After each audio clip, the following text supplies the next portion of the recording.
Good morning, students of 10th class.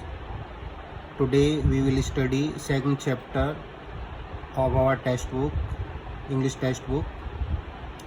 Name of the second chapter is A Letter to God, written by G.L. Phoenix. Now let us start. Second chapter about the author. लेखक के बारे में. G.L. Phoenix, one of the famous modern writers. G.L. Phoenix, one of the famous means प्रसिद्ध modern आधुनिक writers लेखक.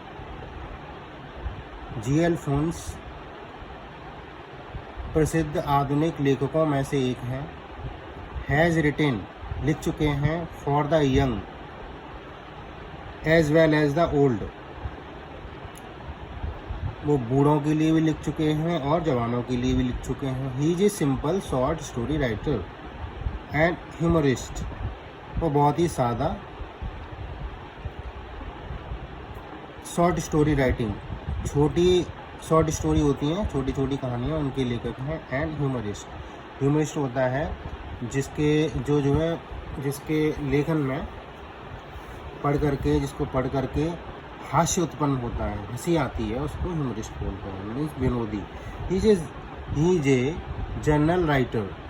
वह एक सामान्य लेखक है. Who has written on simple themes, जिन्होंने सामान्य थीम्स पर लिखा हुआ है. A letter to God is his simple story which is full of humour. A letter to God उनकी बहुत ही सादगीपूर्ण कहानी है. Which is full of humour, जिसमें हास्य भरा हुआ है. अब देखते हैं अबाउट द लेसन, पाठ के बारे में. इसको मैं थोड़ा ऊपर कर दे रहा हूँ. About the lesson. कवर थोड़ा नहीं कर पा रहा है. ठीक है.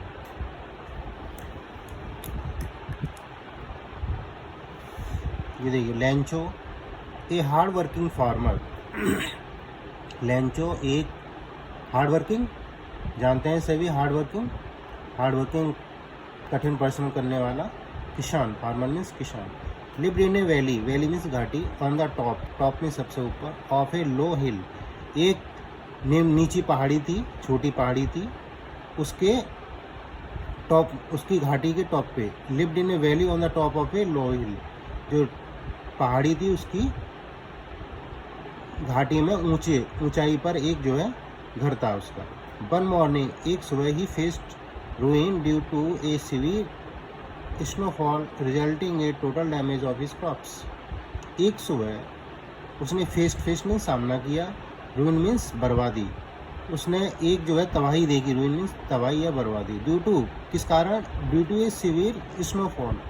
सीवियर मीन्स भयंकर. स्नोफॉल, स्नो मीन्स बर्फ, फॉल मीन्स गिरना, बर्फबारी. भयंकर बर्फबारी हुई, उसका सामना किया. रिजल्टिंग ए, जिसका परिणाम क्या हुआ? ये total damage of his crops, जिसके परिणाम स्वरूप उसकी सारी फसल बर्बाद हो गई. He turn to God in distress and wrote a letter asking him to send money. तो ही टर्न टू गॉड, इसका मतलब हो गया कि उसकी भगवान में आस्था उत्पन्न हुई. He turn to God in distress means परेशानी में. And wrote a letter, wrote means लिखा, राइट की सेकंड फॉर्म में रोट. ए लेटर, उसने एक पत्र लिखा. Asking him to send money. Asking means कहने के लिए, टू सेंड मनी कि उसको रुपया भेज दे.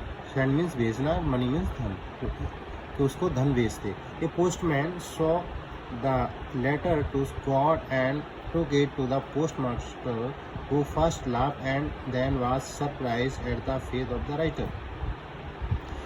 A postman saw the letter. एक डाकिये ने, पोस्टमैन ने पत्र को देखा. कौन सा पत्र था? The letter to God. पता क्या था? The letter to God. And took it, और उसको कहाँ ले गया? टू द पोस्टमास्टर को दिखाने के लिए. हु फर्स्ट लाफ्ड, जो पहले तो बहुत हंसा. एंड देन वाज सरप्राइज्ड, और उसके बाद में उसको आश्चर्य हुआ at the faith of the writer, उस लेखक का विश्वास किस पर, गॉड पर। ही कलेक्टेड सम मनी, उसने कुछ पैसा इकट्ठा किया। यहाँ पे पैसा मीन्स धन, कुछ मनी, कुछ धन, सम मनी कलेक्ट किया फ्रॉम हिज एम्प्लॉइज़, अपने एम्प्लॉइज़ मीन्स कर्मचारियों से, फ्रॉम हिज एम्प्लॉइज़ अपने कर्मचारियों से, and sent it to Lencho, और कहाँ पर भेज दिया, लेंचो को भेज दिया। Along with a letter, along with means साथ में, एक लेटर, एक पत्र के साथ में उसने कुछ धन को, सम मनी, कुछ धन को भेज दिया। कहाँ से लिया, फ्रॉम हिज एम्प्लॉइज़, अपने कर्मचारियों से धन को लेकर उसने उस लेटर के साथ में भेज दिया। When Lencho got the letter, जब लेंचो को पत्र मिला, with money and counted it less, with money धन के साथ में पत्र मिला, एंड काउंटेड लेस और गिनने पर कम पाया गया। ही फेल्ट फ्यूरियस, वह बहुत ही उग्र हो गया, मतलब गुस्सा आ गया उसको। He got anger, he felt furious means he got anger, उसको गुस्सा आ गया या वह बहुत ही उग्र हो गया। So he wrote another letter to God asking him to send rest of the money not by the post as the post office employees were a bunch of crooks. उसने दूसरा पत्र लिखा भगवान के लिए, टू गॉड, गॉड के लिए, asking him, उसको बताया to send rest of the money, कि बाकी का मनी भी भेज दे, नॉट बाय द पोस्ट, लेकिन वो पोस्ट से नहीं भेजे, बाई पोस्ट नहीं भेजे, एज द, क्योंकि the post office employees, post office के जो कर्मचारी हैं, वर ए बंच ऑफ क्रूक्स, वो क्या है, बेईमान हैं, बेईमानों का झुंड है एक। तो यहाँ पे ह्यूमर ये है, जो फार्मर था लेंचो, उसने गॉड के लिए एक लेटर लिखा, वो लेटर पोस्टमैन को मिला, पोस्टमैन ने उसको पोस्टमास्टर को दिखाया, पोस्टमास्टर को दया आ गई, उसने पैसा कलेक्ट किया, लेकिन उसमें पैसे कम थे, कलेक्शन कम हो पाया था, जितना उसने मांगा था लेंचो ने उतना कम। तो जब पैसा लेंचो के पास में गया तो उसने कहा ये कम है, और पोस्ट ऑफिस के थ्रू मत भेजना इसको, और किसी के थ्रू भेजना, क्यों, क्योंकि पोस्ट ऑफिस के जो कर्मचारी हैं, post office employees were a bunch of crooks. इसमें ये बंच ऑफ क्रूक्स है, इसको अंडरलाइन कर लीजिए, बंच ऑफ क्रूक्स, इसका मतलब होता है बेईमानों का झुंड।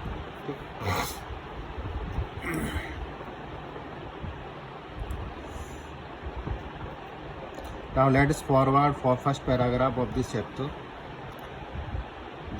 The lesson begins from the first paragraph, the house. This lesson does not begin from this about the author, about the lesson. This lesson begins from the first paragraph of this chapter, the house. Let us start. The house, the only one in the entire valley. घर, the only one, मात्र एक, the only one means मात्र एक, in the entire means पूरी या संपूर्ण, valley means घाटी में, पूरी घाटी में एक ही मकान था। Set on the crest of a low hill, कहाँ पर स्थित था, set on means स्थित था, the crest means होता है चोटी, of a low hill, एक छोटी पहाड़ी की चोटी पर स्थित था।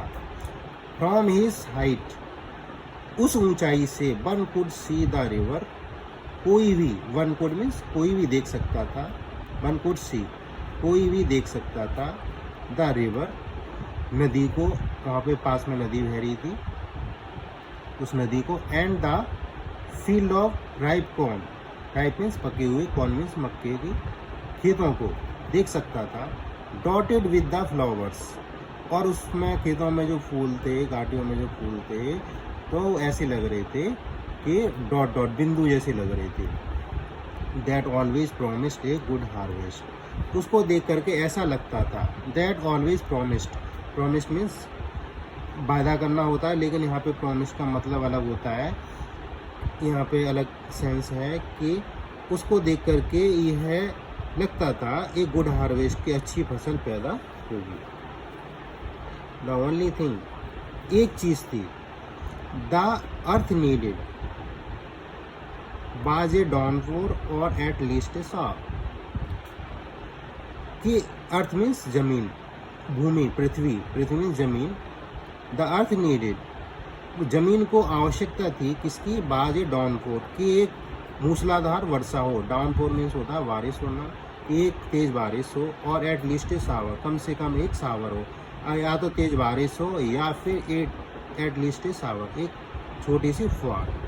इतनी आवश्यकता थी किसके लिए? The earth, to the earth. Throughout the morning, throughout the morning means होता है पूरी सुबह. थ्रू आउट मीन्स पूरा. द मॉर्निंग, पूरी सुबह. Lencho who knew his fields intimately, intimately means होता है करीब से. घनिष्ठ, घनिष्ठ कौन होता है? whom we know very closely, जिसको हम बहुत ही नज़दीक से जानते हैं उसको इंटीमेट कहते हैं. तो who knew his fields intimately, जो अपने खेतों को बड़ी करीब से जानता था. had done nothing else, कुछ भी नहीं कर सकता था, बट सिवाय seen the sky, कि वो आकाश को देखे. towards the north east, north east direction Hindi में बोलते हैं उत्तर पूर्व. वो अपने करीब, अपने खेतों को बड़ी करीबी से जानता था, और लेकिन कुछ भी नहीं कर सकता था. Had done nothing else but seen the sky, सिवाय आकाश को देखने के. टुवर्ड्स द नॉर्थ ईस्ट, उत्तर पूर्व में, उत्तर पूर्व दिशा में आकाश की तरफ देखे, इसके सिवा वह कुछ भी नहीं कर सकता. Now let's go forward for second paragraph. Now we are really going to get some water, Bowman. वो अपनी वाइफ से कह रहा है. Lencho is saying to his wife, now we are really going to get some water, Bowman.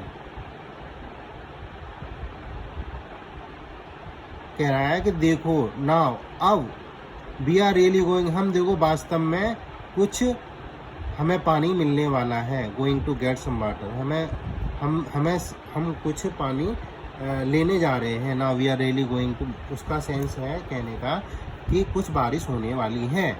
Women अपनी बीवी से कह रहा है.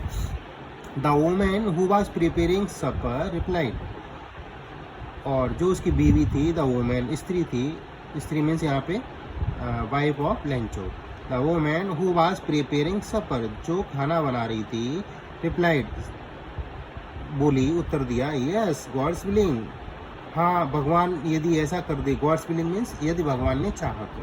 यस गॉड्स विलिंग, इसको अंडरलाइन कर लीजिए. इसका मतलब होता है अगर भगवान ने चाहा तो. The older boys were working in the field, जो बड़े, ओल्डर मीन्स होता है बड़े, बड़े बॉयज लड़के were working in the field, खेत में काम कर रहे थे. व्हाइल, जबकि द स्मॉलर वंस, छोटे लड़के were playing near the house, घर के पास में खेल रहे थे. Until the women call to them all come for dinner, और वो स्त्री उन सबको बुलाती है जब तक खाना नहीं बन जाता. कम फॉर डिनर, खाने के लिए बुलाती है. तब तक उसके बच्चे क्या, बड़े बच्चे खेतों में काम कर रहे हैं, छोटे बच्चे खेल रहे हैं. It was during the meal, खाने के दौरान, भोजन के दौरान. That just as Lencho had predicted, just as Lencho had predicted. Predict, pre means पहले, डिक्ट माने डिक्शन, डिक्शन मीन्स बोलना. तो प्रिडिक्शन मीन्स होता है भविष्यवाणी करना, पहले से बता देना या अनुमान लगा लेना. तो just as Lencho had predicted, जैसे लेंचो ने भविष्यवाणी की है, अनुमान लगाया था. Big drops of rain begin to fall, big drops बड़ी बूंदें, ऑफ रेन वर्षा की बड़ी बूंदें, बिगिन टू फॉल गिरना शुरू हो गई. In the north east huge mountains of clouds, huge mountains of clouds means बादलों के बड़े पहाड़, मीन्स पर्वत, जब बहुत गहरे बादल हो रहे थे. इन द नॉर्थ ईस्ट, उत्तर पूर्व दिशा में. कुड बी सीन अप्रोचिंग, तो लग रहे थे कि जैसे बारिश आ रही है, वो बढ़ रहे थे बादल लेंचो के घर की तरफ या उसके खेतों की तरफ बढ़ रहे थे. अप्रोच मीन्स आगे बढ़ना. The air was fresh and sweet, हवा थी बहुत ही अच्छी थी, अच्छी का मतलब ताजगीपूर्ण थी, एंड स्वीट, मधुर थी। The man went out for no other reason than to have the pleasure of feeling the rain on his body, and when he returned he exclaimed, और वो आदमी went out for no other reason, और वो the man means यहाँ पे Lencho went out for no other reason, वो अपने घर से बाहर गया किसी दूसरे कारण के लिए नहीं, सिर्फ एक ही कारण था, only one reason for that, to have the pleasure, वो जो बरसात हो रही थी उसकी खुशी लेने के लिए, आनंद लेने के लिए, और फीलिंग, और वो महसूस करने के लिए कि जब वर्षा उसकी बॉडी पर पड़ती है उसको महसूस कर रहा था, वो महसूस करने के लिए वो बाहर गया, द वेंट आउट, बाहर गया, and when he return he exclaimed, और जब वो लौटा तब उसके आवाज़ में एक्सक्लेम्ड, आहती, चिल्ला रहा था वो।